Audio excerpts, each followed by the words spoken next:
Okay, so I'm almost near to conclude this topic which we are discussing since so long. But before that, I would like to have few words about this cholesterol. Because I have used this word several times in my video, and many people, or almost everyone, is afraid of cholesterol and high LDL. So I'm going to give you a basic overview of cholesterol and its functions. See, cholesterol is one of the extensive topic. I can make an entire series just talking about cholesterol, but I will cover only few things which are relevant to our topic. So, what is cholesterol? Cholesterol is a waxy substance which has various functions like production of hormones, sex hormones like testosterone, estrogen, also cortisol, which is a stress hormone. It is very much important though, and various other steroid hormones in our body. We all know that we are made up of cells. Those cell has a membrane, which is the outer shell of your cell. That is made of cholesterol. It is very much important for your brain functions, for your cognitive abilities, and also your nervous system is dependent on cholesterol. Cholesterol also helps in production of bile. I hope you remember in my first video I said that bile is very much important for your absorption of fats, as well as all the essential fat soluble vitamins and this omega-3 fatty acids. See, your body cannot make this vitamin D3 if there is no cholesterol in your body. One amazing fact for you to know that your body makes about 3000 milligrams of cholesterol per day, which is equal to 500 grams of butter, or you can say 14 whole eggs. So the more you eat dietary cholesterol, the less your body is going to synthesize. But here is the fact that dietary cholesterol in your food, okay, which you eat, the dietary cholesterol is only contributing 25% to the overall cholesterol production of your body. So this excessive cholesterol which you are going to eat is excreted out of the body. An important point, you might say that in my previous video I said high levels of LDL and cholesterol lead you to atherosclerosis. I'm being so hypocritical. Well, yes, cholesterol is the main reason for the plaque in the artery, but it's important to know that it is actually there to heal the inflammation. In my previous video, I said that the endothelial starts responding to this repeated injury. This response is one of its defense mechanism. So this LDL acts like a bandage on that lesion. Then what about the LDL deposition on the lesion and its oxidation? Yes, oxidized LDL is dangerous, but there is one more fact. Before that, understand about this LDL in more detail. As I said earlier that LDL is a ship and fats are hydrophobic substance, so it needs a carrier, a protein which is called lipoprotein. Which is our lipid carrier ship. So the ship is classified into two categories. Actually there are many, but I am trying to simplify this so that you can understand it. So ship number one is chylomicron, or which is also called ultra low density lipoprotein. Its main purpose is to transport dietary fats from small intestine to various peripheral tissues. When it's done with its purpose, it is then absorbed by the liver. So it comes back to the liver and it is absorbed by the liver. I hope you remember bile. So then it is excreted out of the body. Now what happens when you are fasting? See, your body fat stores, it needs to be delivered to the tissues for energy.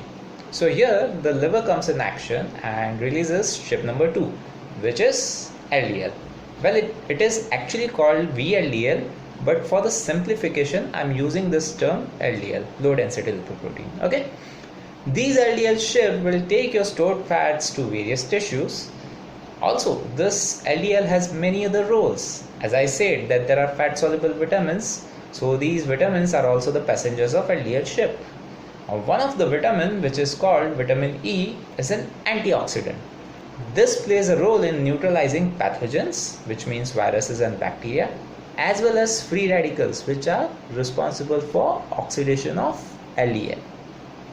One amazing function of this LDL ship is that when it does not have these antioxidants, it actually binds with that pathogen and brings it to the liver. and again it is thrown out of the body. Also, along with this fat soluble vitamins, it carries antioxidants like omega-3, which is again going to neutralize free radicals, carotene, which is found in yellow vegetables, and egg yolks. These are all antioxidants. So this LDL has a two-way function, which I did not mention in my previous video. It takes cholesterol to the tissues, various tissues, and unlike chylomicron, it comes back to the liver, binds with the receptors, the LDL receptors, and it is absorbed. Then this excessive cholesterol is thrown out of the body. We had earlier discussed about this familial hypercholesterolemia. So this is how it leads to high cholesterol when there are no receptors. LDL, which is known as bad cholesterol, so-called bad cholesterol, is actually not bad at all. But then what about LDL oxidation? Now there can be many reasons for that. Number one, you are deficient in antioxidants like vitamin E, carotenes, omega-3. Number two, rate of inflammation is much higher due to high blood sugar along with high insulin levels, or maybe hypertension, smoking, invasion of pathogens, everything which we had discussed in my previous videos. Number three could be your bile.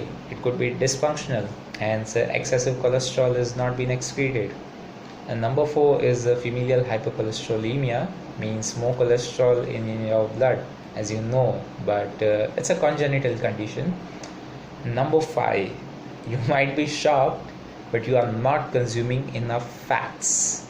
Yes, means liver will compensate by producing more cholesterol. It also means you are deficient in fat soluble vitamins like vitamin E, as well as LDL, which is significantly reduced. They cannot bind with pathogens and neutralize free radicals. Hence, the inflammation rate would be much higher, leading to oxidation. Of course, when cholesterol goes up, LDL goes up, but we are talking about oxidized LDL, so please don't get confused. So mostly what people do, that they reduce their fat intake and increase their carbohydrate intake. This will dramatically reduce your LDL, okay, which is so-called bad cholesterol in your mind. So one important thing I want to mention, that LDL can go significantly high when you are fasting or doing a ketogenic diet, because as I said that fats need to be transferred to the tissues for energy and various other functions. So never ever get worried about your LDL levels. Yeah, but make sure that you are not consuming high carbs along with high fat. That can be problematic. So here is the conclusion from my side. Instead of working on the cause of inflammation, we simply want to get rid of that cholesterol. So it's not the cholesterol who is a culprit, it's that repeated injury, remember, which is occurring due to high blood pressure. Understand this. To atherosclerosis, it is more common in developed countries and less common in underdeveloped countries. The reason is simple: competitive and stressful environment. The shocking part is that this myocardial infarction is 5 times more in USA than that of Japan. Now why is that? It's the standard American diet. So let's go back to a little history. So the peak year for this heart disease was 1963 in USA. It all started by the American physiologist Ansel Keys. So in 1956, there was a study conducted by him on 7 countries, through which he concluded that these countries which consumes high fat diet has reported more cases of cardiovascular disease. Well, his main area of focus was only fats and complications related with it. Think of it, only 7 countries out of many. He had ignored many countries who consumes high fat diet and did not report even a single case of cardiovascular disease. So he proposed this hypothesis to American Heart Association by presenting this study that saturated fats can lead you to heart attack. The reason for that, which he gave, you might find it silly as well as funny, that saturated fat solidifies at room temperature, hence it can clog your arteries. Now understand that the temperature of your body is 37 degrees Celsius in any condition, either winter or summer. This solid fat is not going to stay solid inside your body due to that temperature. This solidification at room temperature is due to its chemical structure. So we will not go into detail, simply understand that it's like a chain of carbons, okay, and every carbon is attached with each other with a single bond. Now due to this structure, it is extremely stable under heat.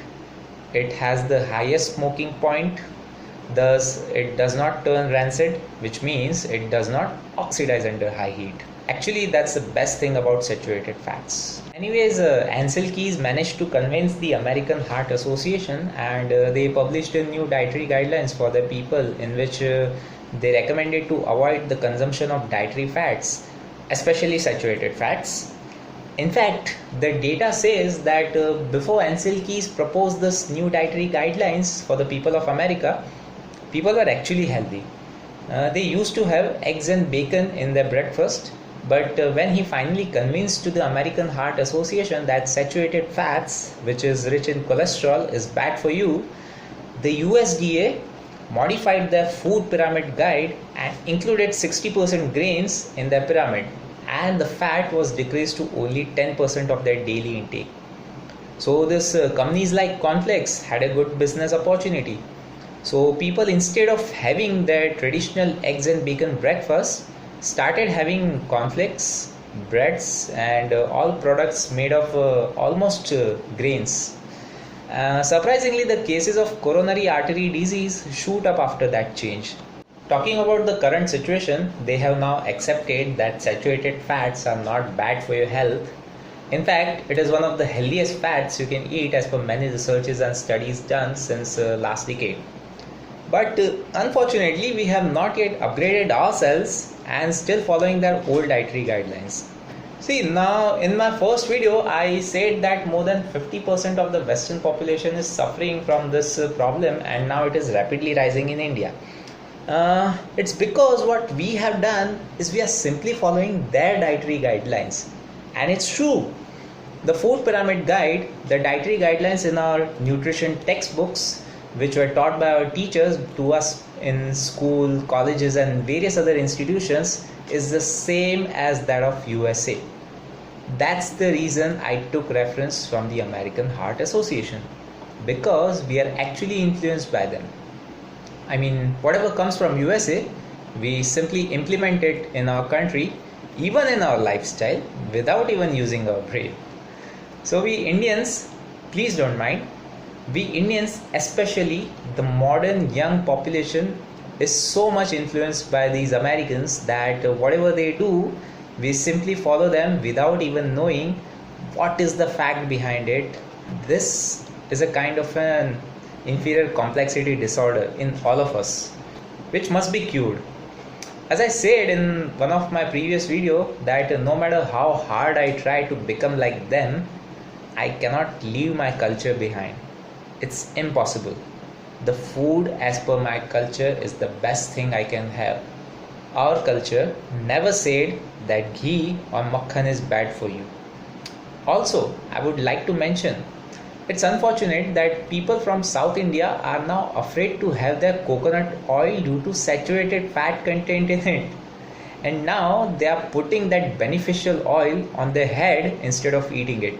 Anyways, talking about the aftermath when Americans realized that this standard American diet is actually creating more complications than ever, they started changing their dietary habits.